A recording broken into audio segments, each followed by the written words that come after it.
ഇപ്പം public health and ബയോളജിയാണ്. ശരി, നോക്കിയോ. ഒന്നാമത്തെ ചോദ്യം ഇങ്ങനെയാണ്: പ്രായപൂർത്തിയായ മനുഷ്യൻ ഒരു മിനിറ്റിൽ ശരാശരി എത്ര പ്രാവശ്യം ശ്വസിക്കുന്നു എന്നതാണ് ചോദ്യം. ഓക്കെ, എത്രയാണ് എൻ്റെ ആൻസർ? നമ്മൾ ഡിസ്കസ് ചെയ്തിട്ടുള്ള ക്വസ്റ്റ്യൻ ആണ്.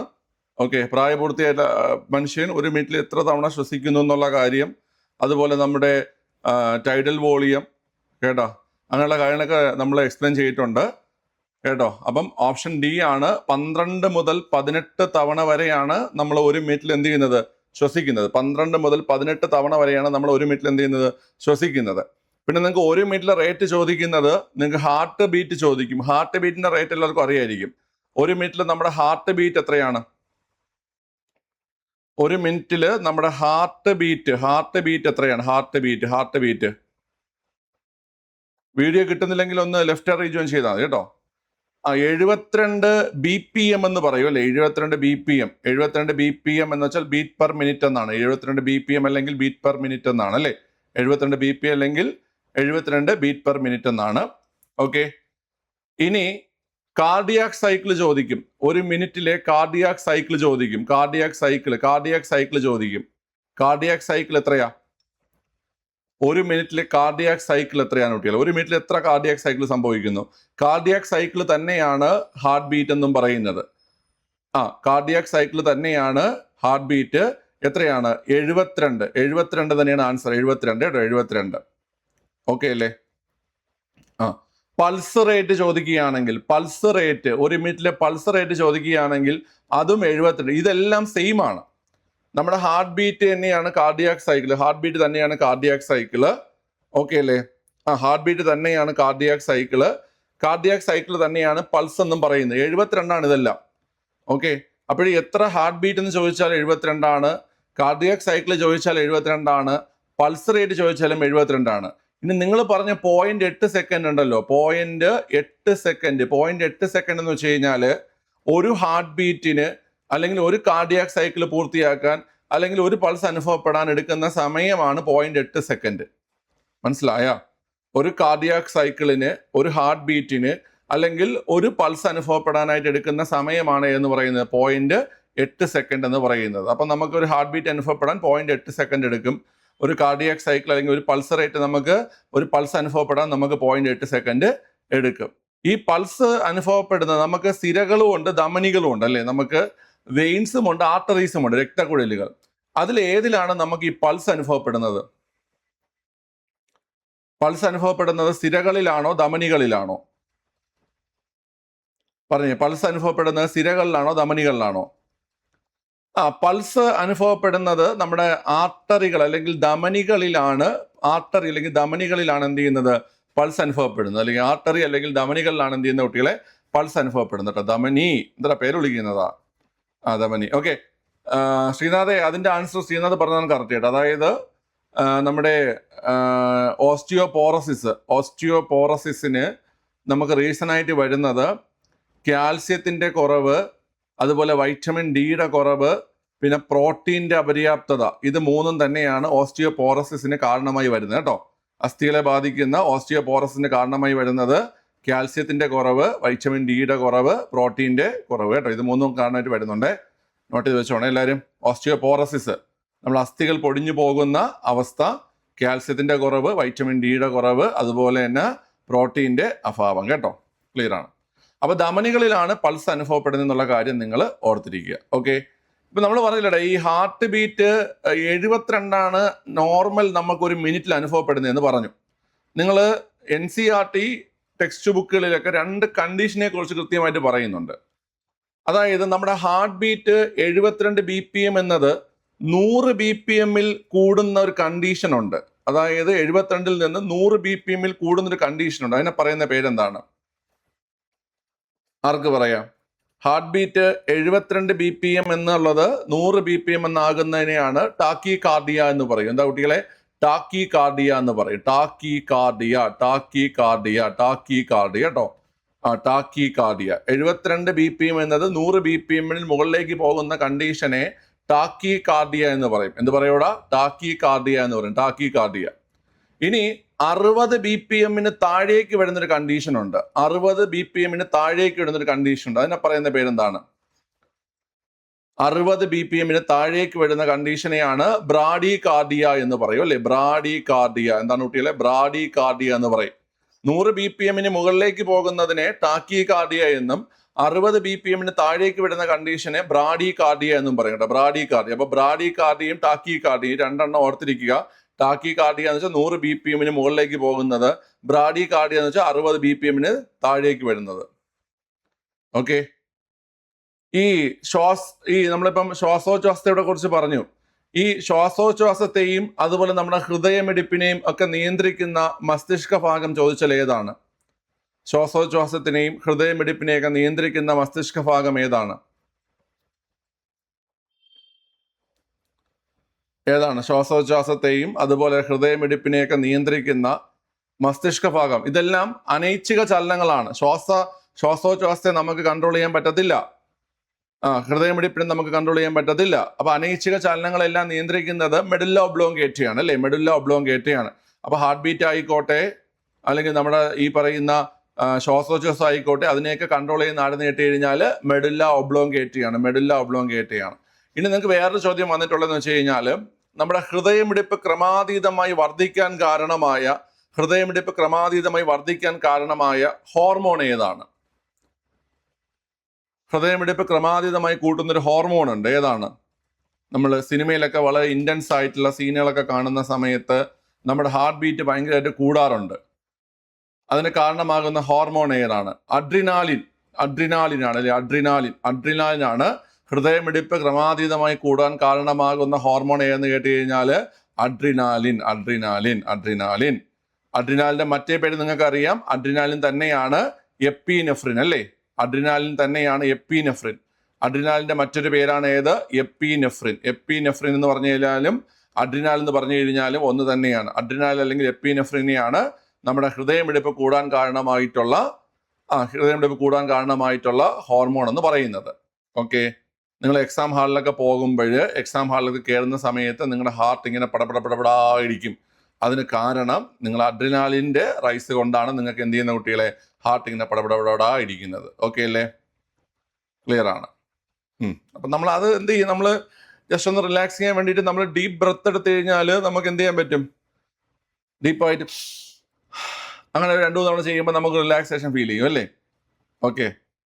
ഭയങ്കരമായിട്ട് ഇടിച്ചെടുക്കുകയാണെങ്കിൽ അതിനോട് ഡീപ്പ് ബ്രെത്ത് എടുത്ത് ചിലപ്പോൾ ഹാർട്ട് അറ്റാക്ക് വന്ന് വീഴും. ചുമ്മാ പറഞ്ഞത് കേട്ടോ. Adrenaline rush. ഓക്കെ. സിനിമയൊക്കെ കാണുമ്പോൾ വളരെ ഇന്റൻസ് ആയിട്ടുള്ള സീനൊക്കെ കാണുമ്പോൾ നമുക്ക് ഇങ്ങനെ പെട്ടെന്ന് ഇങ്ങനെ ഹാർട്ട് ബീറ്റ് കൂടുന്നതും അഡ്രിനാലിൻ റൈസ് ആണ് കേട്ടോ. അപ്പൊ ഈ പറഞ്ഞ പോയിന്റ്സ് എല്ലാം മനസ്സിലായല്ലോ? അതിൽ ഡൗട്ട് ഒന്നും ഇല്ലല്ലോ നിങ്ങൾക്ക്?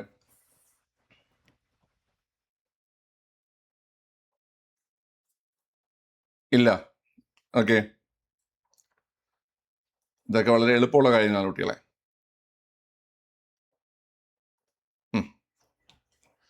അടുത്ത, ശ്വേതരക്താണുക്കൾ രോഗാണുക്കളെ വിഴുങ്ങി നശിപ്പിക്കുന്ന പ്രക്രിയ. ഓക്കെ. ശ്വേതരക്താണുക്കൾ രോഗാണുക്കളെ വിഴുങ്ങി നശിപ്പിക്കുന്ന പ്രക്രിയ ഏതാണ്? ഫാഗോസൈറ്റോസിസ് ആണല്ലേ. ഫാഗോസൈറ്റോസിസ്. ഓക്കെ. പിള്ളേരെ, ഫാഗോസൈറ്റോസിസ് നടത്തുന്ന ശ്വേതരക്താണുക്കൾ ഏതൊക്കെയാണ്? ഫാഗോസൈറ്റോസിസ് എന്ന് പറയുന്ന ഈ പ്രവർത്തനം നടത്തുന്ന ശ്വേതരക്താണുക്കൾ ഏതൊക്കെയാണെന്ന് പറയാവോ? അത് തന്നെ ഒരു ചോദ്യമാണ്. നിങ്ങൾ മുന്നോട്ട് ചെയ്തു പോകുമ്പോൾ നിങ്ങൾ ആ ചോദ്യം കാണും. ഫാഗോസൈറ്റോസിസ് നടത്തുന്ന ശ്വേതരക്താണുക്കൾ ഏതൊക്കെയെന്ന് കേട്ട് കഴിഞ്ഞാൽ മോണോസൈറ്റ് ഉണ്ട് അല്ലേ. മോണോസൈറ്റ് ഉണ്ട്, ന്യൂട്രോഫില്ലുണ്ട്. ഒന്നും കൂടെ ഉണ്ട്. മോണോസൈറ്റ്, ന്യൂട്രോഫില്ല്, മറ്റൊരു തരം സവിശേഷ WBCകളുണ്ട്. മോണോസൈറ്റ്, ന്യൂട്രോഫില്ല് ഇതല്ലാതെ മറ്റൊരു തരത്തിലുള്ള സവിശേഷ ശ്വേതരക്താണുക്കളുണ്ട്. മാക്രോഫേജുകൾ. ഏതാണ് കുട്ടികളെ? മാക്രോഫേജുകൾ കേട്ടോ. മാക്രോഫേജുകൾ ഏതാണ്? മാക്രോഫേജുകൾ. മോണോസൈറ്റ്, ന്യൂട്രോഫില്ല്, മാക്രോഫേജുകൾ. ആ മാക്രോ നമ്മൾ ഓൾഡ് SCERT ബേസ് ചെയ്ത് നമ്മൾ പഠിക്കുമ്പോൾ നമ്മൾ മോണോസൈറ്റും ന്യൂട്രോഫില്ലും മാത്രമേ നമ്മൾ പഠിക്കുന്നുള്ളൂ. ഫാഗോസൈറ്റോസിസ് നടത്തുന്നത് മോണോസൈറ്റ് ന്യൂട്രോഫില്ലും മാത്രമേ നമ്മൾ പഠിക്കുന്നുണ്ടായിരുന്നുള്ളൂ. എന്നാൽ ഇപ്പം നിങ്ങൾ പഠിച്ചിരിക്കേണ്ട മറ്റൊന്നും കൂടിയുണ്ട്, മാക്രോഫേജുകൾ. നമ്മുടെ ബോഡിയിൽ പ്രൈമറി ക്ലീനിങ് ഒക്കെ നടത്തുന്ന ഒരു സവിശേഷ WBC ആണ് നമ്മൾ മാക്രോഫേജ് എന്ന് ഉദ്ദേശിക്കുന്നത്. അപ്പോൾ ഈ മാക്രോഫേജുകളും എന്ത് ചെയ്യാണ് കുട്ടികളെ, ഈ പറയുന്ന രോഗാണുക്കളെ വിഴുങ്ങി നശിപ്പിക്കുന്നതിന് കാരണമാകുന്നുണ്ട്. ഓക്കെ അല്ലേ? അപ്പൊ രോഗാണുക്കളെ വിഴുങ്ങി നശിപ്പിക്കുന്ന പ്രവർത്തനത്തെയാണ് ഫാഗോസൈറ്റോസിസ് എന്ന് പറയുന്നത്. ഫാഗോസൈറ്റോസിസ് നടത്തുന്നത് മോണോസൈറ്റ്, ന്യൂട്രോഫില്ല്, മാക്രോഫേജുകൾ. ഓക്കെ അല്ലേ? മോണോസൈറ്റ്, ന്യൂട്രോഫില്ല്, മാക്രോഫേജുകൾ. ഓക്കെ അല്ലേ? ക്ലിയർ ആണ്. ഇനി അടുത്ത് നമ്മുടെ ജൂലൈ മാസം 18-നും പിന്നെ ഓഗസ്റ്റ് മാസത്തിലും ആയിട്ട് നടക്കുന്ന 10th പ്രിലിംസിന് വേണ്ടിയിട്ട് ഒരു ഫൈനൽ മാരത്തോൺ ബാച്ച് നമ്മുടെ ആപ്ലിക്കേഷൻ സ്റ്റാർട്ട് ചെയ്തിട്ടുണ്ട്. ആ ഒരു കോഴ്സിന്റെ ലിങ്ക് ഞാൻ ഫസ്റ്റ് കമന്റിൽ പിൻ ചെയ്തിട്ടുണ്ട്. ലൈവ് ബാച്ചാണ്. ടോട്ടൽ ക്ലാസ് എല്ലാം ലൈവ് ആണ് വരുന്നത്. 379 രൂപയാണ് ടോട്ടൽ ഫീസ് വരുന്നത്. ഓക്കെ, അപ്പം ഇനിയും ജോയിൻ ചെയ്യാത്തവരുണ്ടെങ്കിൽ ഉടനെ തന്നെ ജോയിൻ ചെയ്ത് പഠിച്ചു തുടങ്ങുക. ഇതുവരെ കഴിഞ്ഞ ക്ലാസ്സുകളുടെ, അതായത് ഒരാഴ്ചയായി ക്ലാസ് സ്റ്റാർട്ട് ചെയ്തിട്ട് അതിൻ്റെ റെക്കോർഡ് അവൈലബിൾ ആണ്. ബാക്കിയുള്ള ക്ലാസ് നിങ്ങൾക്ക് ലൈവ് അറ്റൻഡ് ചെയ്യാൻ പറ്റും. അതുപോലെ തന്നെ ഒരു 10 മോഡൽ ക്വസ്റ്റ്യനും നിങ്ങൾക്ക് എന്ത് ചെയ്യാൻ പറ്റും, എക്സാമിന് മുമ്പേ തന്നെ അറ്റൻഡ് ചെയ്ത് പോകാൻ പറ്റും കേട്ടോ. ഓക്കെ അല്ലേ? ശരി, അപ്പോൾ ജോയിൻ ചെയ്യുക പെട്ടെന്ന്. അത് ഓർത്തിരിക്കണം കേട്ടോ, അത് ഓർത്തിരിക്കണം, ഇമ്പോർട്ടൻ്റ് ആണ്. അടുത്ത മനുഷ്യ ശരീരത്തിലുള്ള നാഡികൾ. അതൊരു ഈസി ക്വസ്റ്റ്യൻ ആണ്. മനുഷ്യ ശരീരത്തിലുള്ള നാഡികൾ ഒന്ന് പറഞ്ഞേ. മനുഷ്യ ശരീരത്തിൽ എത്ര നാഡികളാണ് ഉള്ളത്? 43 ജോഡി, 43 പെയറാണ് നാഡികളുടെ എണ്ണം അല്ലേ? 43 പെയറാണ്, 43 പെയറാണ് നാഡികളുടെ എണ്ണം. അതില് എത്രയാണ് ശിരോനാഡികൾ അല്ലെങ്കിൽ ക്രേനിയൽ നെർവ്സ് എത്രയാണ്? ക്രേനിയൽ നെർവ്സ് എത്രയാണ്? 12 ശിരോനാഡികൾ. 12 ശിരോനാഡികൾ, 12 ശിരോനാഡികൾ, 12 ജോഡി, 12 ജോഡി ശിരോനാഡികൾ, 12 ജോഡി ശിരോനാഡികൾ. അതുപോലെ 31 ജോഡി സുഷുമ്നാ നാഡികൾ, സുഷുമ്നാ നാഡികൾ, സ്പൈനൽ നെർവ്സ്. 12 ജോഡി ശിരോനാഡികളും 31 ജോഡി സുഷുമ്നാ നാഡികളും. 12 ജോഡി ശിരോനാഡികളും 31 ജോഡി സുഷുമ്നാ നാഡികളുമാണ് ആർക്കുള്ളത്? നമ്മുടെ ശരീരത്തിലുള്ളത്. 12 ജോഡി ശിരോനാഡികളും 31 ജോഡി സുഷുമ്നാ നാഡികളും. ഈ പറയുന്ന 43 ജോഡി നാഡികളിൽ ഏറ്റവും വലുത് ഏതാണ്? ഈ പറയുന്ന 43 ജോഡി നാഡികളിൽ ഏറ്റവും വലുത് ഏതാ കുട്ടികളെ? 43 ജോഡി നാഡികളിൽ ഏറ്റവും വലുത് ഏതാണ്? പറഞ്ഞേ. ഏറ്റവും വലിയ നാഡി, നമ്മുടെ നട്ടലിൽ തുടങ്ങി നമ്മുടെ പാദം വരെ പോകുന്നൊരു നാഡിയുണ്ട്. ഏതാണത്? സയാറ്റിക് നാഡിയാണ് കേട്ടോ. ഏതാ കുട്ടികളെ? സയാറ്റിക് നാഡിയാണ്. സയാറ്റിക് നാഡി നിങ്ങൾക്ക് ഇതൊക്കെ ചോദിക്കും കേട്ടോ. NCERT കൃത്യമായി പറഞ്ഞു പോകുന്നുണ്ട്. +1 +2 കൃത്യമായി പറഞ്ഞു പോകുന്നുണ്ട്. സയാറ്റിക് നാഡി. ഓക്കെ, സയാറ്റിക് നാഡി.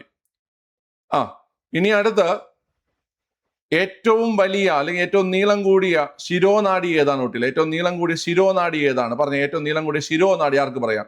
ഏറ്റവും നീളം കൂടിയ ശിരോനാഡി ചോദിക്കുകയാണെങ്കിൽ അതാണ് വാഗസ് നാഡി. ഏതാണ്? വാഗസ് നാഡി. ഏറ്റവും നീളം കൂടിയ ശിരോനാഡിയാണ് ഏത്? വാഗസ് നാഡി. ഏറ്റവും നീളം കൂടിയ നാഡി ചോദിക്കുകയാണെങ്കിൽ സയാറ്റിക് നാഡിയും, ഏറ്റവും നീളം കൂടിയ ശിരോനാഡി ചോദിക്കുകയാണെങ്കിൽ വാഗസ് നാഡിയുമാണ്. ഏറ്റവും നീളം കൂടിയ ശിരോനാഡി ചോദിക്കുകയാണെങ്കിൽ ഏതാ കുട്ടികളെ? വാഗസ് നാഡിയാണ് അല്ലേ? വാഗസ് നാഡി. ഓക്കെ, അപ്പൊ ടോട്ടൽ 43 ജോഡി ഉണ്ട്. അതിൽ 12 ജോഡി ശിരോനാഡികൾ അല്ലെങ്കിൽ ക്രേനിയൽ നെർവ്സ്, 31 ജോഡി സുഷുമ്നാ നാഡികൾ. ഏറ്റവും നീളം കൂടിയ നാഡി സയാറ്റിക് നാഡിയാണ്. ഏറ്റവും നീളം കൂടിയ ശിരോനാഡി എന്ന് വെച്ച് കഴിഞ്ഞാൽ വാഗസ് നാഡിയാണ്. പോയിന്റ് എല്ലാം ക്ലിയർ ആണല്ലോ? പറ, പോയിന്റ് എല്ലാം ക്ലിയർ ആണല്ലോ?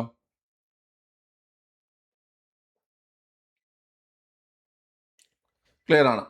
ഓക്കെ, അടുത്ത് മൂത്രത്തിന്റെ മഞ്ഞ നിറത്തിന് കാരണം ഒന്ന് പറയാവോ? മൂത്രത്തിന്റെ മഞ്ഞ നിറത്തിന് കാരണം. മൂത്രത്തിന്റെ മഞ്ഞ നിറമാണ്. മഞ്ഞ മീൻസ് ഇളം മഞ്ഞ നിറമാണ്. മൂത്രത്തിന്റെ മഞ്ഞ നിറത്തിന് കാരണം യൂറോക്രോം ആണ് അല്ലെ? യൂറോക്രോം. ഓക്കെ, ഞാൻ എൻ്റെ ബേസിക് ആയിട്ടുള്ള പോയിന്റ്സ് ചോദിക്കുന്ന മുമ്പ് ഞാൻ വേറെ കുറച്ച് കാര്യങ്ങൾ ചോദിക്കുകയാണ്. അതായത് നമ്മുടെ ശരീരത്തിൽ ഒരു ദിവസം ഉൽപ്പാദിപ്പിക്കുന്ന മൂത്രത്തിന്റെ അളവ് എന്ന് പറഞ്ഞാൽ 1.5 ലിറ്റർ ആണ്.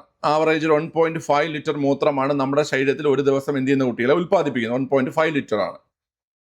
ഈ 1.5 ലിറ്റർ എന്ന അളവ് 2.5 മുതൽ 3 ലിറ്ററിനേക്കാൾ കൂടുതലാകുന്ന 2.5 മുതൽ 3 ലിറ്ററിനേക്കാൾ കൂടുതലാകുന്ന ഒരു കണ്ടീഷൻ ഉണ്ട്. അതിന്റെ പേര് ആർക്കെങ്കിലും പറയാവോ? 2.5 മുതൽ 1.5 എന്നുള്ളത് 2.5 ലിറ്റർ മുതൽ 3 ലിറ്ററിന് വരെ മുകളിലോട്ടാകുന്ന ഒരു കണ്ടീഷൻ ഉണ്ട്. അതിനെ പറയുന്ന പേരെന്താണ്? അതിന് ആ ഒരു കണ്ടീഷനെ പറയുന്ന പേര് പൊളിയൂറിയ എന്നാണ് കേട്ടോ. എന്താണ്? പൊളിയൂറിയ എന്നാണ് പറയുന്നത്. പൊളിയൂറിയ എന്താ കുട്ടികൾ? ഡയബറ്റിസ് ഇൻസിപ്പിഡസിലേക്ക് വരാം. പൊളിയൂറിയ എന്താണ്? പൊളിയൂറിയ എന്താണ് കുട്ടികളെ? പൊളിയൂറിയ.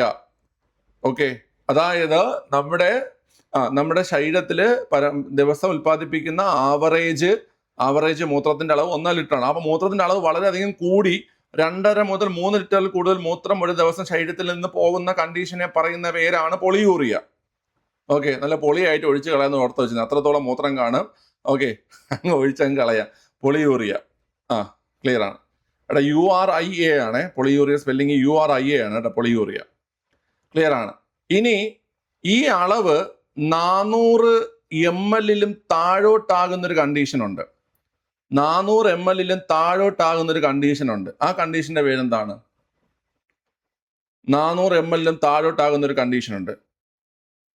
സുമയ ആക്റ്റീവ് ആയിട്ടുണ്ട്. എന്താണ്? 400 ml താഴോട്ടാവുന്ന കണ്ടീഷനാണ് ഒളിഗൂറിയ. എന്താ കുട്ടികളെ? ഒളിഗൂറിയ. 400 ml താഴോട്ടാവുന്ന കണ്ടീഷനാണ് ഏത്? ഒളിഗൂറിയ. ക്ലിയർ ആണ്. മൂത്രത്തിന്റെ അളവ് കുറവ്. ഇനി അതിൽ നിന്നും കുറയും. 100 ml താഴെയാകുന്ന കണ്ടീഷൻ. മൂത്രം എന്ന് പറഞ്ഞ സാധനം ഇല്ല, 100 ml താഴോട്ടാകുന്ന ഒരു കണ്ടീഷൻ ഉണ്ട്. 100 ml താഴെയാകുന്ന കണ്ടീഷനെയാണ് എന്ത് പറയുന്നത്? അനൂറിയ. എന്താ കുട്ടികളെ? അനൂറിയ എന്ന് പറയും. എന്താണ്? അനൂറിയ. ഓക്കെ, പൊളിയൂറിയ എന്ന് വെച്ചാൽ മൂത്രത്തിന്റെ അളവ് വളരെ കൂടുന്ന കണ്ടീഷനാണ്. 2.5 ലിറ്റർ മുതൽ 3 ലിറ്ററിനേക്കാൾ കൂടുതലായിരിക്കും. 400 ml താഴെയാകുന്ന കണ്ടീഷൻ ആണെങ്കിൽ ഒളിഗൂറിയ. മൂത്രത്തിന്റെ അളവ് തീരെ കുറഞ്ഞ് 100 ml താഴെയാകുന്ന കണ്ടീഷനാണ് അനൂറിയ എന്ന് പറയുന്നത്. ഓക്കെ, ഇനി നൊക്ടൂറിയ എന്നൊരു കണ്ടീഷൻ ഉണ്ട്. എന്താ കുട്ടികളെ? നൊക്ടൂറിയ എന്നൊരു കണ്ടീഷൻ ഉണ്ട്. എന്താണ് നൊക്ടൂറിയ എന്ന കണ്ടീഷൻ? എന്താണ് നൊക്ടൂറിയ കണ്ടീഷൻ? നമുക്ക് പല രീതിയിൽ നമുക്ക് ഡിഫൈൻ ചെയ്യാം. അതായത് നമുക്ക് നൈറ്റില് ഈ കുഞ്ഞുങ്ങൾക്കും അതുപോലെ നല്ല പ്രായ ആൾക്കാർക്കൊക്കെ ഉറക്കത്തിൽ മൂത്രം പോകുന്ന കണ്ടീഷൻ നമ്മൾ നൊക്ടൂറിയ എന്ന് കണക്കാക്കാറുണ്ട്. അതുപോലെ തന്നെ നമുക്ക് രാത്രി ഫ്രീക്വന്റ് ആയിട്ട് നമുക്ക് മൂത്രമൊഴിക്കാൻ തോന്നുന്ന എന്താ കുട്ടികളെ? അതിനെയാണ് നമ്മൾ നൊക്ടൂറിയ എന്ന കണ്ടീഷൻ കൊണ്ട് പറയുന്നത്. ഓക്കെ, ക്ലിയർ ആണ്. അതായത് നമ്മുടെ കുട്ടികൾ അതുപോലെ നല്ല പ്രായമായ ആൾക്കാരൊക്കെ നമ്മൾ പറയും ഉറക്കത്തിൽ മൂത്രം ഒഴിച്ചു എന്ന് പറയും അല്ലേ? ഓക്കെ, ക്ലിയർ ആണ്. അപ്പൊ ആ ഒരു കണ്ടീഷനെയാണ് നൊക്ടൂറിയ എന്ന് പറയുന്നത്. ചിലർക്ക് ഇത് അല്ലാതെ ഞാൻ ഈ പറഞ്ഞ കുട്ടികളും പ്രായമായവരും അല്ലാതെ അഡൾട്ട് ആയിട്ടുള്ള ആൾക്കാർക്കും എന്ത് ചെയ്യാറുണ്ട്? ഇങ്ങനത്തെ കണ്ടീഷൻ വരാറുണ്ട്. മനസ്സിലായോ? നൊക്ടൂറിയ എന്ന കണ്ടീഷൻ വരാറുണ്ട്. ഓക്കെ, അപ്പൊ ഈ ഉറക്കത്തിലുണ്ടാകുന്ന ആ ഒരു മൂത്ര ശങ്ക അല്ലെങ്കിൽ ആ ഒരു മൂത്രം പോകുന്ന കണ്ടീഷനാണ് നൊക്ടൂറിയ എന്ന് പറയുന്നത്. നിങ്ങൾ ഈ പറഞ്ഞ 4 ഊറിയകളും പഠിച്ചു വെച്ചോണം കേട്ടാ. ഓക്കെ അല്ലേ? അതായത് പൊളിയൂറിയ സാധാരണ 2.5 മുതൽ 3 ലിറ്ററിനേക്കാൾ മുകളിലേക്ക് അധികം മൂത്രം പോകുന്നതിനെയാണ് പൊളിയൂറിയ എന്ന് പറയുന്നത്. 400 ml താഴെയാകുന്ന condition ഒളിഗൂറിയ, 100 ml താഴെയാകുന്ന condition Anuriya, രാത്രി ഉറക്കത്തിൽ നമുക്ക് മൂത്രം പോകുന്ന കണ്ടീഷൻ നൊക്ടൂറിയ എന്നുള്ള പോയിന്റും കൂടി നിങ്ങൾ ഓർത്തിരിക്കുക. ഓക്കെ, ഇത്രയും മനസ്സിലായോ എല്ലാവർക്കും?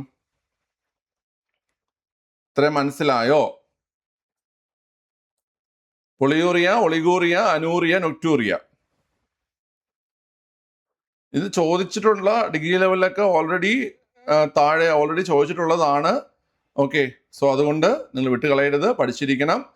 പറയാലോ, പരീക്ഷയിലൊക്കെ ബയോളജിയിലും സയൻസിലൊക്കെ നല്ല നിലവാരമുള്ള, ഇപ്പൊ ഫിസിക്സ് കെമിസ്ട്രി ആയിരുന്നു ആദ്യം അവർ പഠിപ്പിച്ചുകൊണ്ടിരുന്നത്. ഇപ്പൊ അതിനേക്കാളും നമുക്ക് എന്ത് ചെയ്യുന്നുണ്ട്? ബയോളജിയിലെ ചോദ്യങ്ങൾ തൊടാൻ പറ്റാത്ത രീതിയിലായിട്ടുണ്ട്. സോ അതുകൊണ്ട് വ്യത്യസ്തമായിട്ടുള്ള ഈ കാര്യങ്ങൾ മനസ്സിലാക്കിയിരിക്കുക കേട്ടോ നിങ്ങൾ. ശരി, ഇനി അടുത്ത ഒരു കാര്യം ചോദിക്കുകയാണ്. നമ്മൾ എന്തിനാണ് മൂത്രം ഒഴിക്കുന്നത്? ഒന്ന് പറഞ്ഞേ. എന്തുകൊണ്ടാണ് നമുക്ക് ഈ പറയുന്ന മൂത്രം ഒഴിക്കേണ്ടി വരുന്നത്? എന്തുകൊണ്ടാണ്? പറഞ്ഞേ. അറിയോ? വെള്ളം കുടിക്കണുണ്ടെന്നൊന്നും പറയരുത്. നമ്മൾ വെള്ളം കുടിക്കുന്നത് തന്നെ മൂത്രത്തിലൂടെ നഷ്ടമാകുന്ന വെള്ളത്തിന്റെ അളവ് തിരിച്ചു പിടിക്കാൻ വേണ്ടി നമ്മൾ വെള്ളം കുടിക്കുന്നത്. യൂറിയ കളയണം. കറക്റ്റാണ് കുട്ടികളെ. നമ്മുടെ നമ്മുടെ കോശത്തില് രൂപം കൊള്ളുന്ന ഒരു വിഷവസ്തു ഉണ്ട്. നമ്മുടെ കോശത്തിൽ രൂപം കൊള്ളുന്ന വിഷവസ്തു ഏതാണ് കുട്ടികളെ? ഒരു വിഷവസ്തു കോശത്തിൽ രൂപം കൊള്ളുന്ന ഒരു വിഷവസ്തു ഉണ്ട്. ഏതാണ്? യൂറിയാണോ അനു കോശത്തിൽ രൂപം കൊള്ളുന്നത്? നോ, യൂറിയ അല്ല. അയ്യേ, നിങ്ങൾ യൂറിയ പറയരുത്. നിങ്ങളൊക്കെ പഠിച്ചിട്ടുള്ള ആൾക്കാരാണ്. കോശത്തിൽ രൂപം കൊള്ളുന്ന ഇന്ന് സുമയ്യയുടെ ദിവസമാണ്. അമോണിയ കേട്ടോ, അമോണിയ. കോശങ്ങളിൽ, നമ്മുടെ മനുഷ്യകോശങ്ങളിൽ രൂപം കൊള്ളുന്ന വിഷവസ്തുവാണ് ഏതെന്ന് പറയുന്നത്? അമോണിയ എന്ന് പറയുന്നത്. അമോണിയ. അപ്പൊ ഈ കോശങ്ങളിൽ രൂപം കൊള്ളുന്ന അമോണിയ അധികം ചിരിക്കണ്ട, ഞാൻ പുകഴ്ത്തി പറഞ്ഞു കഴിഞ്ഞാൽ പോക്കാണ്. ഇവിടുത്തെ ഓഫ്ലൈനിലെ പിള്ളേർക്കൊക്കെ പേടിയാണ്. അവര് ഇപ്പോൾ പരീക്ഷ നടത്തുമ്പോൾ ഫസ്റ്റൊക്കെ വാങ്ങിച്ചു കഴിഞ്ഞാൽ ഞാൻ അപ്രിഷ്യേറ്റ് ചെയ്യും എന്നുള്ള പേടിയാണ്. കാരണം ഞാൻ ഒരിക്കൽ അപ്രിഷ്യേറ്റ് ചെയ്ത് കഴിഞ്ഞാൽ ആ മാസം പിന്നെ അവർ ജയിക്കുന്ന കാര്യം തന്നെ പാടായിരിക്കും. ഓക്കെ, അതുകൊണ്ട് അധികം കേട്ടോ, നിങ്ങളുടെ മതപ്രകാരം എന്താണോ മറ്റേ കണ്ണ് കിട്ടാതിരിക്കാൻ ചെയ്യുന്നത് അതൊക്കെ ചെയ്തിരിക്കുക. ഓക്കെ, ഇന്ന് തന്നെ കേട്ടാ, മറ്റേ എന്തൊക്കെ കെട്ടിത്തൂക്കി ഇടുമല്ലോ, എൻ്റെ കള്ളിമുൾ ചെടിയാ, അങ്ങനെ എന്തൊക്കെ ഉണ്ടല്ലോ, ഒരാഴ്ചത്തെ കെട്ടിത്തൂക്കി ഇട്ടിരിക്കുക. പിള്ളേരെ, അപ്പം നമ്മളെ കോശങ്ങളിൽ രൂപം കൊള്ളുന്ന ഒരു സത്യം അതാടാ, നമ്മുടെ ഓഫ്ലൈൻ ക്ലാസ്സിലുള്ള ആണെങ്കിലാണ് അത്. എനിക്ക് അനുഭവം ഉണ്ടാ. അതാരത്? അപ്പൊ കോശങ്ങളിൽ രൂപം കൊള്ളുന്ന വിഷവസ്തുവാണ് അമോണിയ. ഈ അമോണിയ ആരാഗീരണം ചെയ്യും? കുട്ടികളെ പറഞ്ഞേ. അമോണിയ നമ്മുടെ കരള് ആഗീരണം ചെയ്യും അല്ലേ? കരൾ ആഗീരണം ചെയ്തിട്ട് കാർബൺ ഡൈ ഓക്സൈഡും ജലവുമായി പ്രവർത്തിച്ച് കാർബൺ ഡൈ ഓക്സൈഡ് ജലവുമായി പ്രവർത്തിച്ചിട്ട് എന്ത് ചെയ്യും കുട്ടികളെ? അമോണിയേക്കാൾ വിഷത്തിന്റെ അളവ് കുറവുള്ള യൂറിയ ആക്കി മാറ്റും. എന്താ കുട്ടികളെ? യൂറിയ ആക്കി മാറ്റും. മനസ്സിലായല്ലോ? അപ്പൊ നമ്മളെ കോശങ്ങളിൽ രൂപം കൊള്ളുന്ന വിഷവസ്തുവാണ് അമോണിയ. ആ അമോണിയെ നമ്മളെ കരളിനെ കുറിച്ച് നമ്മൾ പഠിക്കുന്ന ഒരു പോയിന്റ് തന്നെ ഇതാണല്ലേ. അതായത് നമ്മുടെ ശരീരത്തിൽ രൂപം കൊള്ളുന്നതും നമ്മുടെ ശരീരത്തിലേക്ക് എത്തുന്നതുമായ വിഷവസ്തുക്കളെ ആഗിരണം ചെയ്ത് നിർവീര്യമാക്കുന്ന അവയവമാണ് കരൾ അല്ലേ. നമ്മളെ ശരീരത്തിനുള്ളിൽ ഉണ്ടാകുന്നതും നമ്മുടെ ശരീരത്തിലേക്ക് എത്തുന്നതുമായിട്ടുള്ള വിഷവസ്തുക്കളെല്ലാം ആഗിരണം ചെയ്ത് നിർവീര്യമാക്കുന്ന അവയവമാണ് കരള്. അപ്പൊ ഈ അമോണിയ കരൾ ആഗിരണം ചെയ്യുകയും കാർബൺ ഡൈ ഓക്സൈഡും ജലവുമായി പ്രവർത്തിച്ച് ഈ അമോണിയ എന്തായി മാറും? യൂറിയായി മാറും. അപ്പൊ നിങ്ങളടുത്ത് ചോദിക്കുകയാണ്, യൂറിയ നിർമ്മിക്കുന്ന അവയവം, പരീക്ഷയിൽ ചോദിക്കുന്ന ചോദ്യമാണ്, യൂറിയ നിർമ്മിക്കുന്ന അവയവം ചോദിച്ചാൽ ഏതാ കുട്ടികളെ?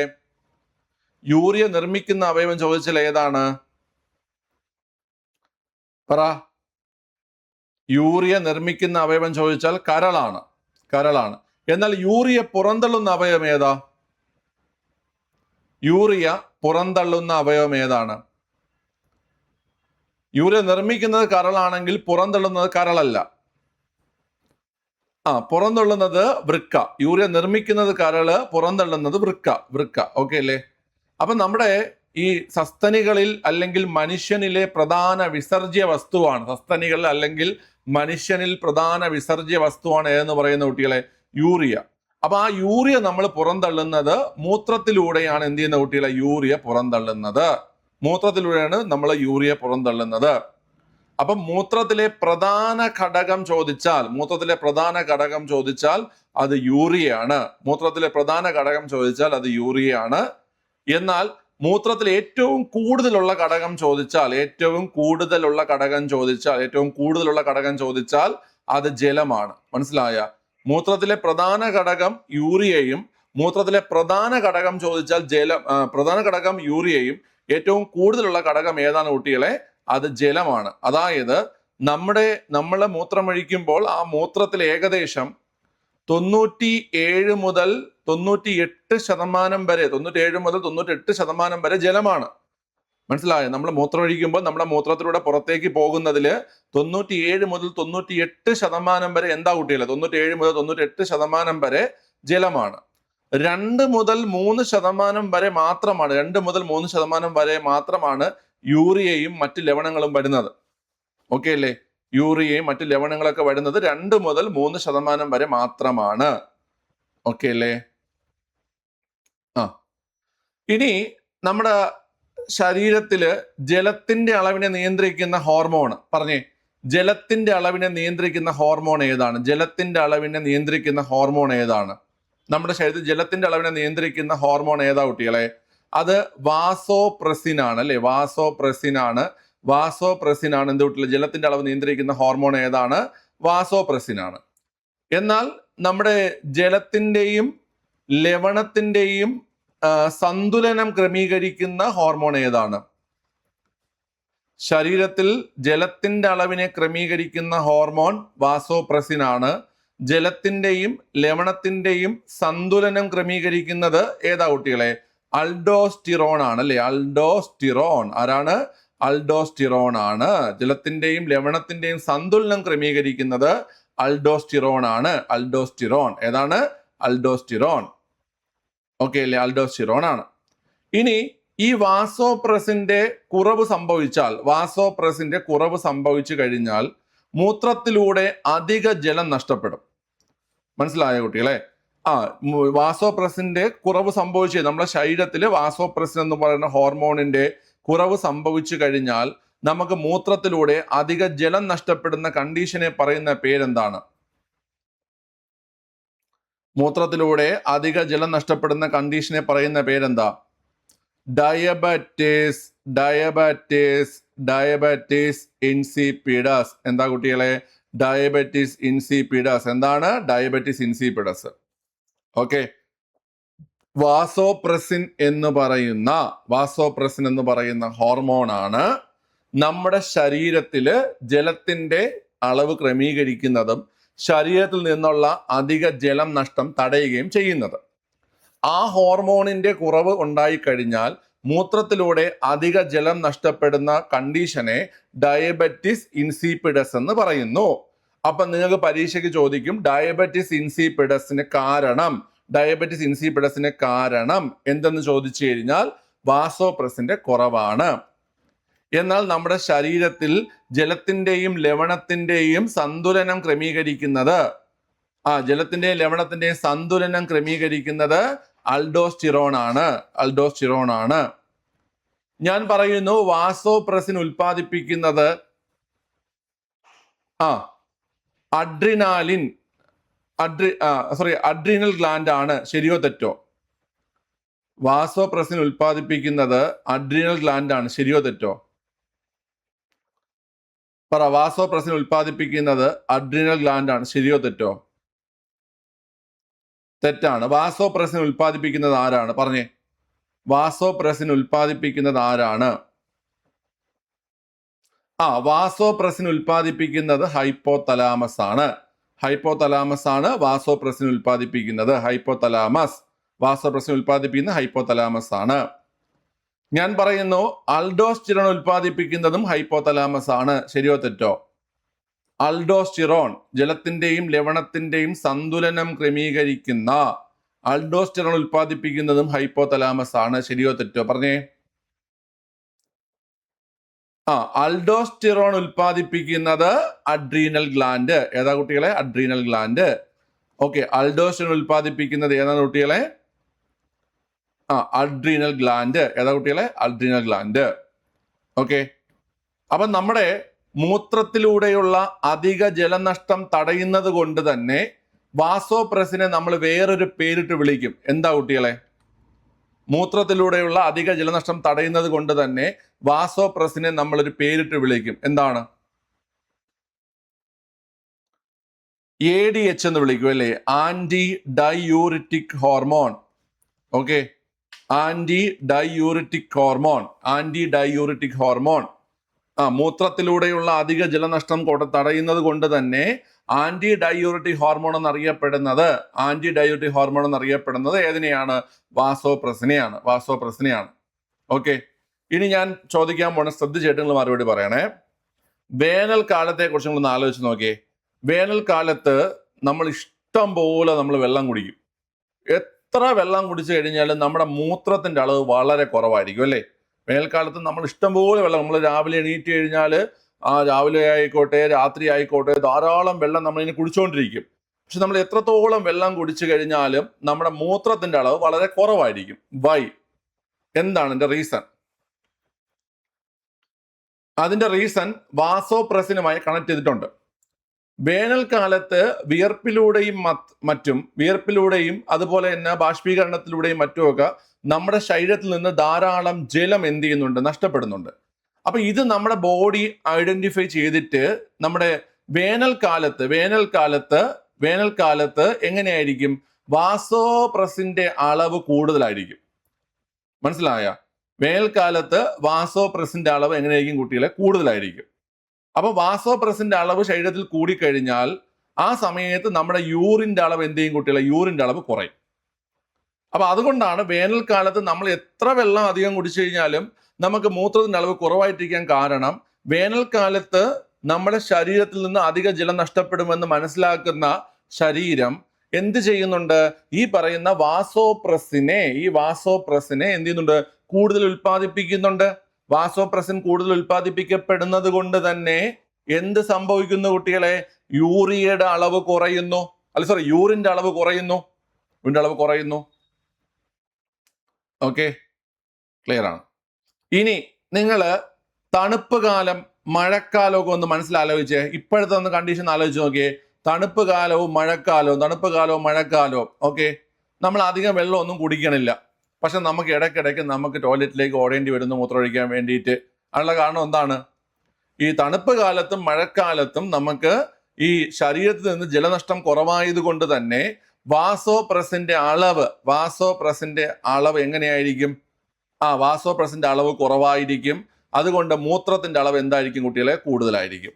ഓക്കെ, ഇത് ഞാൻ വെറുതെ പറഞ്ഞു പോണേയല്ല. ക്വസ്റ്റ്യൻ പേപ്പറൊക്കെ നന്നായിട്ട് വർക്കൗട്ട് ചെയ്തിട്ടുള്ള കുട്ടികൾക്ക് അറിയാം. ഇത് പല തവണ PSC ചോദിച്ചിട്ടുണ്ട്. മനസ്സിലായ? ഈ ഒരു വാസോപ്രസിന്റെ അളവുമായി ബന്ധപ്പെട്ടിട്ടുള്ള കണ്ടിട്ടില്ലേ നിങ്ങളെ ക്വസ്റ്റ്യൻ? കണ്ടിട്ടുള്ളവരുണ്ടാകും. ഇത് ചോദിക്കുന്ന സാധനമാണ്. മനസ്സിലായോ? ഓക്കെ ഗൈസ്, ഓക്കെ ആണോ? ഇത് പഠിക്കുന്ന, അല്ലാതെ മൂത്ര കേസൊന്നും PSC ചോദിക്കത്തില്ലായിരിക്കും കേട്ടോ. വൃത്തികേട് അങ്ങനെ പറഞ്ഞിരിക്കരുത്. നമ്മുടെ ശരീരത്തിലെ മറ്റേ എക്സ്ക്രീറ്ററി സിസ്റ്റത്തെ കുറിച്ചുള്ള കാര്യമാണ് നമ്മൾ പഠിച്ചുകൊണ്ടിരിക്കുന്നത്. അതായത് വിസർജനത്തെ കുറിച്ചാണ് പഠിച്ചുകൊണ്ടിരിക്കുന്നത്. ഓക്കെ, പഠിക്കാൻ എടുത്ത അയ്യേ ഇതൊക്കെ പഠിക്കണോ? സ്റ്റേറ്റ്മെന്റ് ആയിട്ട് ചോദിക്കും. ഇനി ഒന്ന് രണ്ട് കാര്യങ്ങൾ ചോദിക്കുകയാണ് കുട്ടികളെ. നമ്മുടെ മൂത്ര അസിഡിക് ആണോ അതോ ബേസിക് സ്വഭാവം ഉള്ളതാണോ? മൂത്രം അസിഡിക് ആണ്, അതായത് അസിഡിക് സ്വഭാവമാണോ മൂത്രത്തിനുള്ളത്, ബേസിക് സ്വഭാവമാണോ ഉള്ളത്? പറഞ്ഞേ. മൂത്രം ആസിഡാണ്. മൂത്രത്തിൽ കാണപ്പെടുന്ന ആസിഡാണ് ഏത് കുട്ടികളെ? Uric acid. മൂത്രത്തിൽ കാണപ്പെടുന്ന ആസിഡാണ് ഏത്? യൂറിക് ആസിഡ് അല്ലേ? മൂത്രത്തിൽ കാണപ്പെടുന്ന ആസിഡാണ് ഏത്? Uric acid. മൂത്രത്തിന്റെ pH എത്രയാ വരുന്നത്? മൂത്രത്തിൽ കാണപ്പെടുന്ന ആസിഡ് യൂറിക് ആസിഡ് ആണെങ്കിൽ മൂത്രത്തിന്റെ pH ഒന്ന് പറഞ്ഞേ. മൂത്രത്തിന്റെ pH ആരും പറയുന്നില്ല. മൂത്രത്തിന്റെ pH എത്രയാ?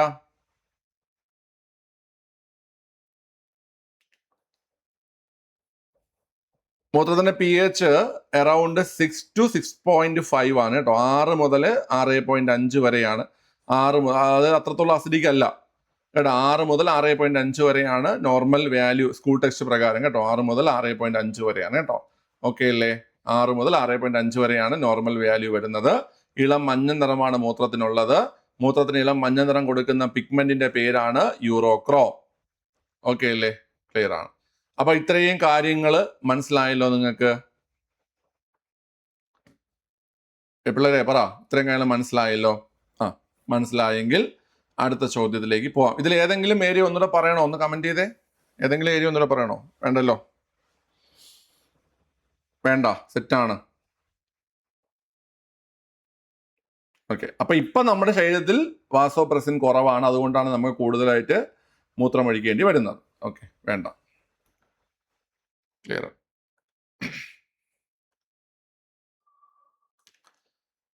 അടുത്ത ക്വസ്റ്റ്യൻ. പേശീക്ലമത്തിന് കാരണമാകുന്നത് എന്തടിഞ്ഞുകൂടുന്നതാണ്? പേശീക്ലമത്തിന് കാരണമാകുന്നത് എന്തടിഞ്ഞുകൂടുമ്പോഴാണ്? നമ്മളെ പേശീക്രമത്തിന് കാരണം ലാക്റ്റിക് ആസിഡ് അടിഞ്ഞു കൂടുമ്പോൾ, ഇത് നിങ്ങൾക്ക് സ്ഥിരം ചോദിക്കുന്ന ഒരു ചോദ്യമാണ് പേശീക്രമം. പിള്ളേരെ, നമ്മൾ കഠിനമായിട്ട് അധ്വാനിക്കുന്ന സാഹചര്യങ്ങളിൽ, നമുക്കങ്ങനെ സാധാരണ ഉണ്ടാകാറില്ല, എന്നാലൊരു സാഹചര്യം ഉണ്ടായെന്ന് വിചാരിക്കുക. കഠിനമായിട്ട് നമ്മൾ അധ്വാനിക്കുന്ന ഒരു സാഹചര്യം നമുക്ക് ഉണ്ടായെന്ന് വിചാരിക്കുക. ഓക്കെ അല്ലേ? കഠിനമായി നമ്മൾ അധ്വാനിക്കുന്ന സമയത്ത് നമ്മുടെ പേശികളിലും മറ്റും ആവശ്യത്തിന് എന്ത് ലഭിക്കത്തില്ല? ആവശ്യത്തിന് നമുക്ക് ഓക്സിജൻ ലഭിക്കത്തില്ല. മനസ്സിലായ? നമ്മൾ കഠിനമായി അധ്വാനിക്കുമ്പോൾ നമ്മുടെ ശരീരത്തിന്റെ നമ്മൾ അപ്പം ഉപയോഗിച്ചുകൊണ്ടിരിക്കുന്ന ഊർജത്തിന് ആവശ്യമായിട്ടുള്ള ഓക്സിജൻ എല്ലായിടത്തും കിട്ടണമെന്നില്ല. അങ്ങനെ ഓക്സിജൻ കിട്ടാതെ വരുമ്പോൾ നമ്മുടെ ശരീരത്തിൽ അല്ലെങ്കിൽ നമ്മുടെ പേശികളിൽ ഓക്സിജൻ ഇല്ലാതെ ഊർജ ഉൽപാദനം നടക്കും. ഇങ്ങനെ ഓക്സിജൻ ഇല്ലാതെ ഊർജോൽപാദനം നടക്കുന്നതിനെ പറയുന്ന പേരാണ് അവായു ശ്വസനം. നമ്മൾ അതിനെ ഇംഗ്ലീഷിൽ എന്ത് പറയും? അവായു ശ്വസനത്തിന്റെ ഇംഗ്ലീഷിനെ എന്താ പറയുന്നേ? അവായു ശ്വസനത്തിന് കമന്റ് ചെയ്തു, അനറോബിക് റെസ്പിറേഷൻ എന്ന് പറയും അല്ലെ? അനറോബിക് റെസ്പിറേഷൻ എന്ന് പറയും. അവായു ശ്വസനം അല്ലെങ്കിൽ അനറോബിക് റെസ്പിറേഷൻ എന്ന് പറയും. ഇത്തരത്തിൽ അൺഎറോബിക് റെസ്പിറേഷനിലൂടെ ഉണ്ടാകുന്ന ഒരു ബൈ പ്രോഡക്റ്റ് ആണ് ലാക്റ്റിക് ആസിഡ്. ഈ പറയുന്ന അവായു ശ്വസനം കാരണം ഉണ്ടാകുന്ന ഒരു ബൈ പ്രോഡക്റ്റ് ആണ് ഏതൊട്ട് ലാക്റ്റിക് ആസിഡ് എന്ന് പറയുന്നത്. ഈ ലാക്റ്റിക് ആസിഡ് പേശികളിൽ അടിഞ്ഞുകൂടുമ്പോൾ നമുക്ക് പേശികൾ ചലിപ്പിക്കാൻ ഒരു ബുദ്ധിമുട്ട് അനുഭവപ്പെടുന്ന ആ ഒരു കണ്ടീഷനെയാണ് നമ്മൾ പേശീക്ലമം എന്ന് പറയുന്നത്. പേശീക്ലമത്തിന് നമ്മൾ ഇംഗ്ലീഷ് ടേം ഇട്ടാണ് പരീക്ഷയ്ക്ക് ചോദിക്കാറ് പലപ്പോഴും. പേശീക്ലമത്തിന്റെ ഇംഗ്ലീഷ് ടേം എന്താണ്? പറഞ്ഞേ, പേശീക്ലമത്തിന്റെ ഇംഗ്ലീഷ് ടേം എന്താണ്? പേശീക്ലമത്തിന്റെ ഇംഗ്ലീഷ് ടേം ആണ് മസിൽ ഫറ്റീഗ്. എന്താ കുട്ടികളെ? മസിൽ ഫറ്റീഗ് എന്ന് പറയും. പേശീക്ലമത്തിന്റെ ഇംഗ്ലീഷ് ടേം ആണ് എന്താ കുട്ടികളെ? മസിൽ ഫറ്റീഗ് കേട്ടോ, മസിൽ ഫറ്റീഗ്. ഓക്കെ, നിങ്ങൾക്ക് ആർക്കെങ്കിലും മസിൽ ഫറ്റീഗ് വന്നിട്ടുണ്ടോ? മസിൽ ഫറ്റീഗ് വന്നിട്ടുള്ള ആൾക്കാരുണ്ടോ ഇതില്? കഠിനമായി അധ്വാനിച്ചാ വരും. കഠിനമായി അധ്വാനിക്കാത്തവർക്കൊന്നും മസിൽ ഫറ്റീഗ്. എന്തൊരു നിനക്ക് എങ്ങനെ വന്നത് മസിൽ ഫറ്റീഗ്? ഓരോ കഥയായിട്ട് ഇറങ്ങിയിരിക്കുകയാണ്.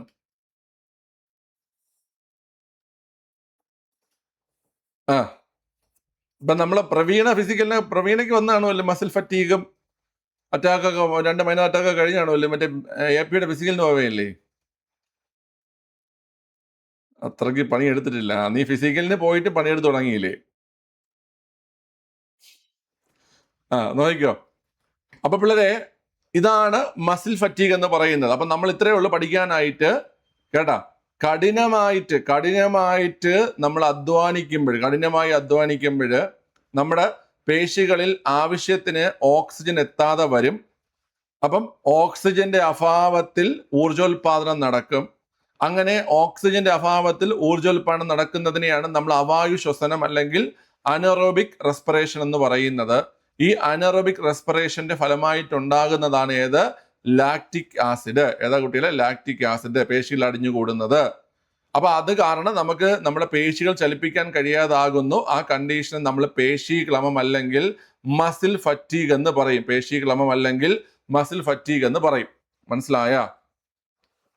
നമ്മുടെ പല്ല് കേടാകാൻ കാരണമായിട്ടൊരു ആസിഡ് ഉണ്ട്. ഏതാണ്?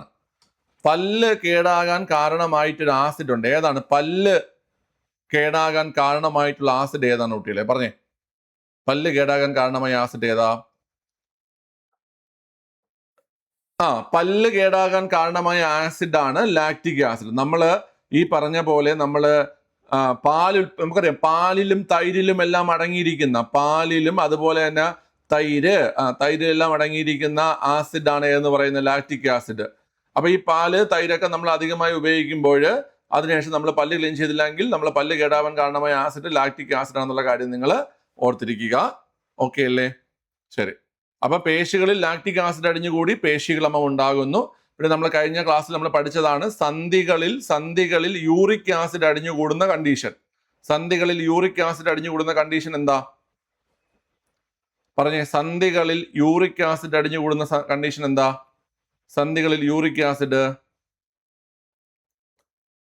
സന്ധികളിൽ യൂറിക് ആസിഡ് അടിഞ്ഞുകൂടുകയും കഠിനമായി വേദന അനുഭവപ്പെടുകയും ചെയ്യുന്ന കണ്ടീഷനാണ് ഏത് പിള്ളേരെ? ഗൗട്ട്. ഏതാണ്? ഗൗട്ട്.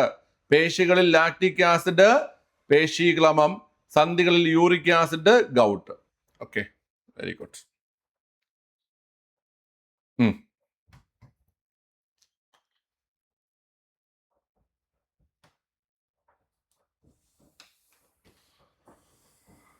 അടുത്ത ദിവസം അറ്റൻഡ് ചെയ്തേ.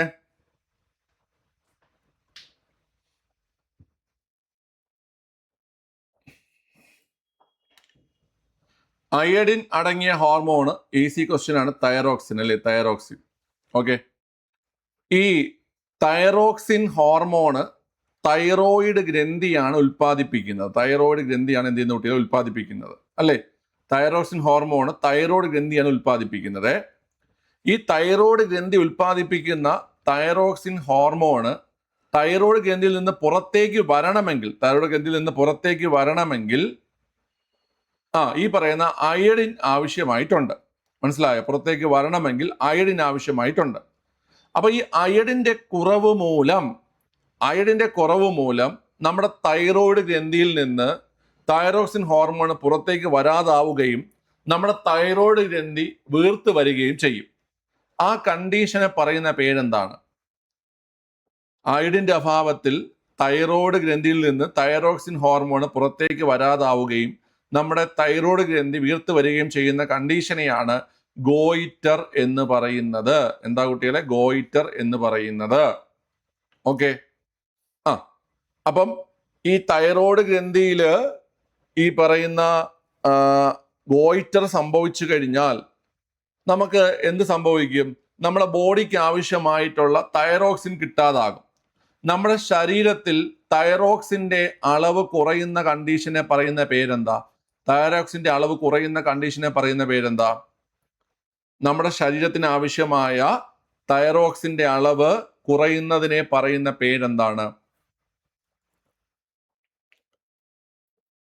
കുറയുന്നതിനെ പറയുന്ന പേരാണ് ഹൈപ്പോതൈറോയിഡിസം. എന്താ കുട്ടികളെ? ഹൈപ്പോതൈറോയിഡിസം എന്ന് പറയും അല്ലേ? ഹൈപ്പോതൈറോയിഡിസം എന്ന് പറയും. തൈറോക്സിന്റെ അളവ് കുറയുന്നതിനെയാണ് ഹൈപ്പോതൈറോയിഡിസം എന്ന് പറയുന്നത്.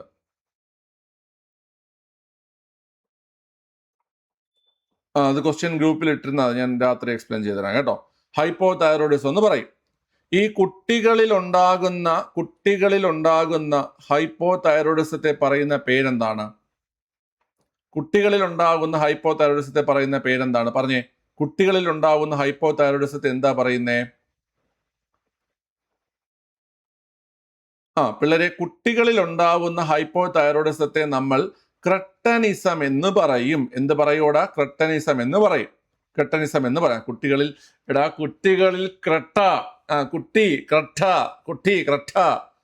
കുട്ടികളിൽ ക്രെട്ടനിസം. ഓക്കെ, മുതിർന്നവരിൽ ഉണ്ടാകുന്ന ഹൈപ്പോതൈറോയിഡിസത്തെയാണ് മുതിർന്നവരിൽ ഉണ്ടാകുന്ന ഹൈപ്പോതൈറോയിഡിസമാണ് മിക്സഡിമ. എന്താ കുട്ടികളെ? മിക്സഡിമ. ഓക്കെ, അപ്പൊ ഞാൻ നിങ്ങളടുത്ത് ചോദിക്കുകയാണ്, അയഡിന്റെ കുറവ് മൂലം ഗോയിറ്റർ ഉണ്ടാകുന്നു എന്ന് പറഞ്ഞാൽ ശരിയാണ്? അയഡിന്റെ കുറവ് മൂലം ഗോയിറ്റർ ഉണ്ടാകുന്നു എന്ന് പറഞ്ഞാൽ ശരിയാണ്?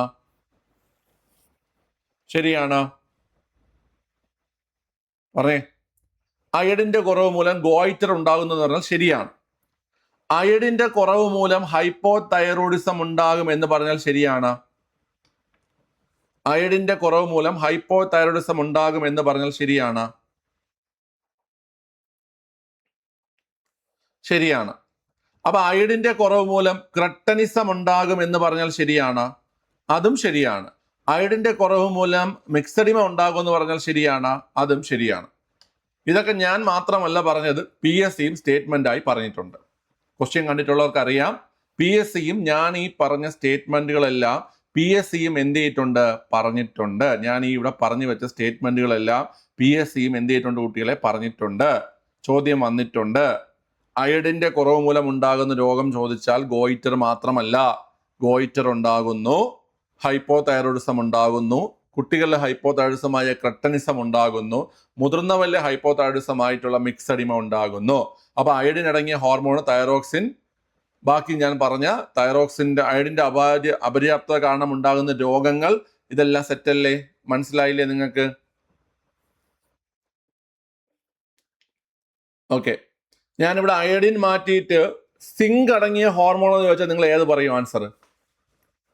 അയഡിൻ എന്ന പോയിന്റ് മാറ്റിയിട്ട് സിങ്ക് അടങ്ങിയ ഹോർമോൺ എന്ന് ചോദിച്ചാൽ നിങ്ങൾ ഏത് പറയും? അയഡിൻ മാറ്റിയിട്ട് സിങ്ക് അടങ്ങിയ ഹോർമോൺ ചോദിച്ചാൽ നിങ്ങൾ ഏത് പറയും? പറഞ്ഞേ. സിങ്ക് അടങ്ങിയ ഹോർമോൺ, സിങ്ക് സിങ്ക് അടങ്ങിയ ഹോർമോൺ ആണ് ചോദിക്കുന്നതെങ്കിൽ അത് ഇൻസുലിൻ ആണ്. സിങ്ക് അടങ്ങിയ ഹോർമോൺ ആണ് ചോദിക്കുന്നതെങ്കിൽ അത് ഏതാ കുട്ടികളെ? ഇൻസുലിൻ ആണ്. സിങ്ക് അടങ്ങിയ ഹോർമോൺ ഇൻസുലിനും അയഡിൻ അടങ്ങിയ ഹോർമോൺ തൈറോക്സിനുമാണ്. ഓക്കെ, സെറ്റ് അല്ലേ? ഓക്കെ, ക്ലിയർ അല്ലേ?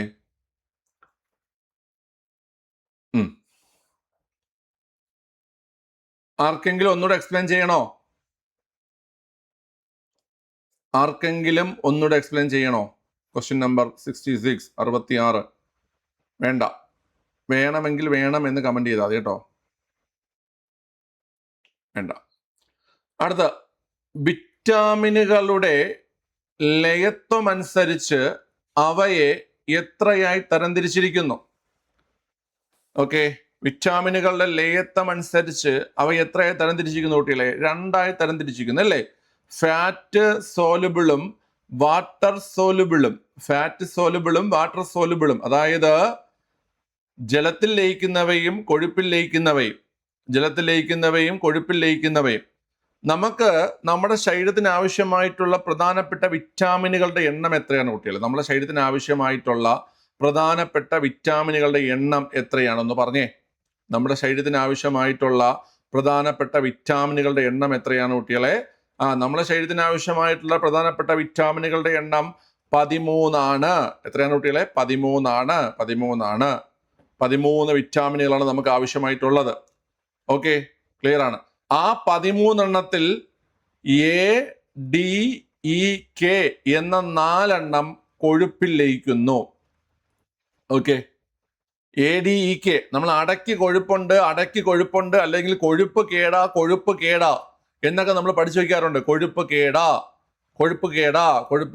അപ്പൊ അടക്കി കൊഴുപ്പ്. അപ്പം 4 എണ്ണം കൊഴുപ്പിൽ ലയിക്കുന്നു.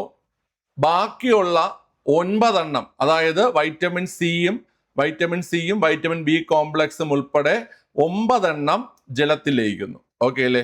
വൈറ്റമിൻ ബിയും ബി കോംപ്ലക്സും അതുപോലെ വൈറ്റമിൻ സിയുമാണ് ജലത്തിൽ ലയിക്കുന്നത് അല്ലേ? ഓക്കെ, ക്ലിയർ ആണ്. അടുത്തത് PSCയുടെ സ്ഥിരം ചോദ്യമാണ്. അനാഥരോ മാതാപിതാക്കളുടെ അനാരോഗ്യത്താൽ സംരക്ഷിക്കാൻ ആളില്ലാതിരിക്കുകയോ ചെയ്യുന്ന കുട്ടികൾക്ക് പ്രതിമാസ ധനസഹായം നൽകുന്ന പദ്ധതി ഏതാ കുട്ടികളെ? അത് PSC സ്ഥിരം ചോദിക്കുന്നുണ്ട്. ഇപ്പൊ CPUക്ക് ഉൾപ്പെടെ ചോദിച്ചതാണ്. സ്നേഹപൂർവ്വം പദ്ധതിയാണ് അല്ലേ? സ്നേഹപൂർവ്വം പദ്ധതിയാണ് അതിന്റെ ആൻസർ. എന്താ നിങ്ങൾ ഉഷസ് പദ്ധതി ഒന്ന് പറഞ്ഞേ. ഉഷസ് PSC ഇടയ്ക്കിടയ്ക്കൊക്കെ ചോദിക്കുന്ന ഒരു ചോദ്യമാണ്. ഉഷസ് എന്ന് പറഞ്ഞേ. ഉഷസ് പറഞ്ഞേ. ഉഷസ് ആരും പറയുന്നില്ല. നഗരപ്രദേശങ്ങളിലെ ചേരിവാസികൾ അല്ലെങ്കിൽ നഗരപ്രദേശത്തെ ചേരികളിൽ ജീവിക്കും. ഈ ചേരി എന്നുകൊണ്ട് ഉദ്ദേശിക്കുന്നത് എന്താണ് കുട്ടികളെ? ചേരി എന്നുകൊണ്ട് ഉദ്ദേശിക്കുന്നത് എന്താണ്? ചേരി എന്ന് വെച്ചാൽ എന്താണ്? ചേരി എന്നുകൊണ്ട് ഉദ്ദേശിക്കുന്നത് എന്താണ്? പറഞ്ഞേ. ചേരി എന്നുകൊണ്ട് ഉദ്ദേശിക്കുന്നത് എന്താണ്? ചേരി എന്ന് വെച്ചാൽ ഒരുപാട് ആൾക്കാർ അടുത്തടുത്ത് താമസിക്കുന്ന സ്ഥലങ്ങളെയാണ് ചേരി എന്ന് ഉദ്ദേശിക്കുന്നത് അല്ലേ? ഓക്കെ, അടുത്തടുത്തായിട്ട് ഒരുപാട് ആൾക്കാർ ഇങ്ങനെ ഭയങ്കര കൺജസ്റ്റഡ് ആയിട്ട് അടുത്തടുത്ത് താമസിക്കും. ഓക്കെ, ഹൈജീൻ ഇല്ലാത്തല്ല, അവിടുത്തെ ഈ അടുത്തടുത്തൊക്കെ ആൾക്കാർ താമസിക്കുമ്പോൾ എന്താണ് കുട്ടികളെ? സ്വാഭാവികമായിട്ടും ഹൈജീൻ മെയിൻറ്റെയിൻ ചെയ്യാൻ പറ്റാതായി പോയിരിക്കും. അതാണ് സംഭവിക്കുന്നത്. അല്ലെ, ഹൈജീൻ ഇല്ലാത്തല്ല. ഓക്കെ അല്ലേ? ഡെൻസിറ്റി കൂടുതൽ. അപ്പൊ അങ്ങനെയുള്ള സ്ഥലങ്ങളിൽ ഈ പറഞ്ഞ കണക്ക് രോഗങ്ങൾ പടരാനുള്ള സാധ്യത കൂടുതലാണ്. ഇപ്പം തൊട്ടടുത്തൊരാൾക്ക് അസുഖം വന്നു കഴിഞ്ഞാൽ അവന് നീ ധാരാവി കണ്ടിട്ടുണ്ടാ? അവൻ വേറെ എങ്ങും കിട്ടില്ല, അവൻ ധാരാവി പിടിച്ചോണ്ട് പോയിക്കണവൻ. ഓക്കെ, അപ്പൊ അവിടെയൊക്കെ ഈ രോഗങ്ങൾ പറയാനുള്ള ചാൻസ് വളരെ കൂടുതലാണ് ഇവിടെ, വളരെ കൂടുതലാണ്. ഓക്കെ, അപ്പൊ അങ്ങനെയുള്ള നഗരങ്ങളിലെ ചേരി പ്രദേശങ്ങളിലുള്ളവർക്ക് വേണ്ടിയിട്ടുള്ള ആരോഗ്യ സംരക്ഷണ പദ്ധതിയാണ് ഉഷസ്. ഓക്കെ അല്ലേ? നഗരങ്ങളിലെ ചേരി പ്രദേശങ്ങളിലുള്ള ആരോഗ്യ സംരക്ഷണ പദ്ധതിയാണ് ഏത് കുട്ടികളെ? ഉഷസ്. ഓക്കെ അല്ലേ? ക്ലിയർ ആണ്. പദ്ധതികളൊക്കെ പഠിച്ചു. ഇപ്പം സൗജന്യ ബസ് യാത്ര ഏതാ പദ്ധതി? സൗജന്യ ബസ് യാത്ര ഏതാ പദ്ധതി? ഇപ്പൊ സ്ത്രീകൾക്ക് സൗജന്യ ബസ് യാത്ര. നിങ്ങൾക്ക് അത് പെൺകുട്ടികൾ മറക്കില്ല, കാരണം ആ ബോർഡ് നോക്കിയല്ലേ കയറാൻ പറ്റുള്ളൂ. ബസ് മാറി കയറി കഴിഞ്ഞാൽ ടിക്കറ്റ് അടിച്ച് കൈ കൊടുക്കും. അതുകൊണ്ട് പെൺപിള്ളേർ അത് പഠിച്ചു വെച്ചിരിക്കും.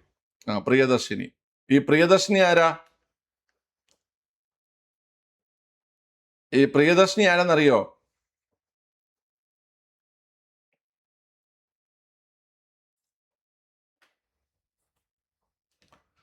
പ്രിയദർശിനി ഇന്ദിരാഗാന്ധിയുടെ പേരിലാണ് ആ പദ്ധതി നടക്കുന്നത് കേട്ടോ. പ്രിയദർശിനി ഇന്ദിരാഗാന്ധിയാണ് പ്രിയദർശിനി കേട്ടോ. ഓക്കെ, ക്ലിയർ ആണ്. ഇപ്പോൾ സോഷ്യൽ മീഡിയയിൽ ഫുള്ള് മറ്റേ പ്രൈവറ്റ് ബസ്സുകാരുടെ സങ്കടവും അതും ഇതൊക്കെയാണ്. പദ്ധതി വന്നുകൊണ്ട് ബസ്സിൽ കളക്ഷൻ കുറവാണ്, ജോലിയില്ല, ശമ്പളം ഇല്ല. ഇതൊക്കെ സത്യമാണ്. അതൊക്കെ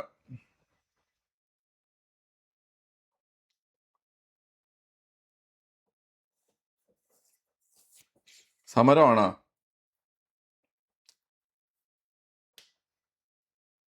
സീറ്റടി. സത്യത്തിൽ ഇതിങ്ങനെ അല്ലായിരുന്നു വേണ്ടിയിരുന്നത്. ഇതൊരു ഇപ്പം വിദ്യാർത്ഥികൾക്ക് എല്ലാവർക്കും സൗജന്യം, 60 വയസ്സിന് മുകളിൽ പ്രായമുള്ള സ്ത്രീകൾക്കും പുരുഷർക്കും സൗജന്യം, അങ്ങനെ വല്ല നടത്താനുള്ള ഒരു പദ്ധതിയായിരുന്നു.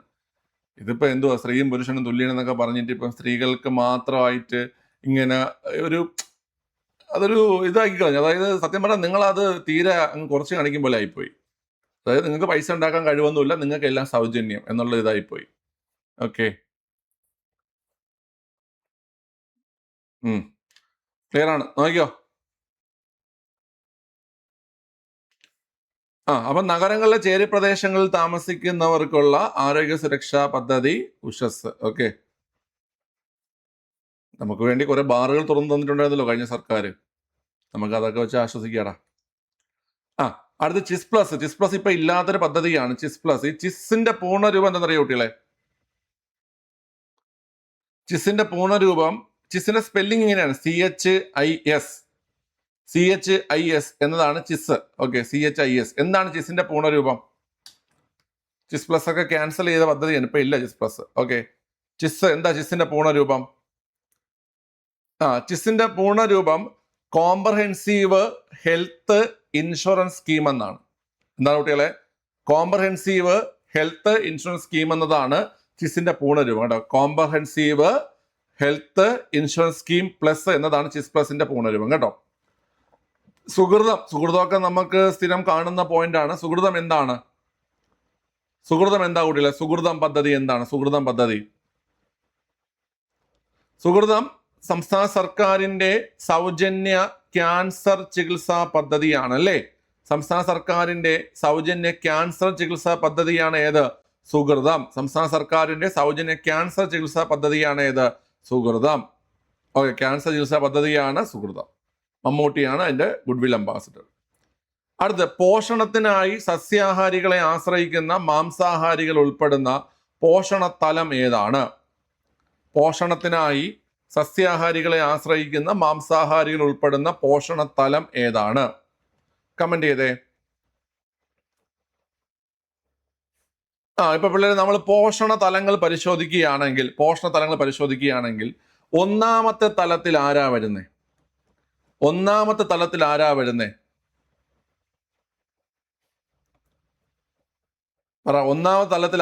പിള്ളേരെ? ഒന്നാമത്തെ തലത്തിൽ ഹരിത സസ്യങ്ങൾ അല്ലെങ്കിൽ ഉൽപാദകർ വരും. അല്ലേ?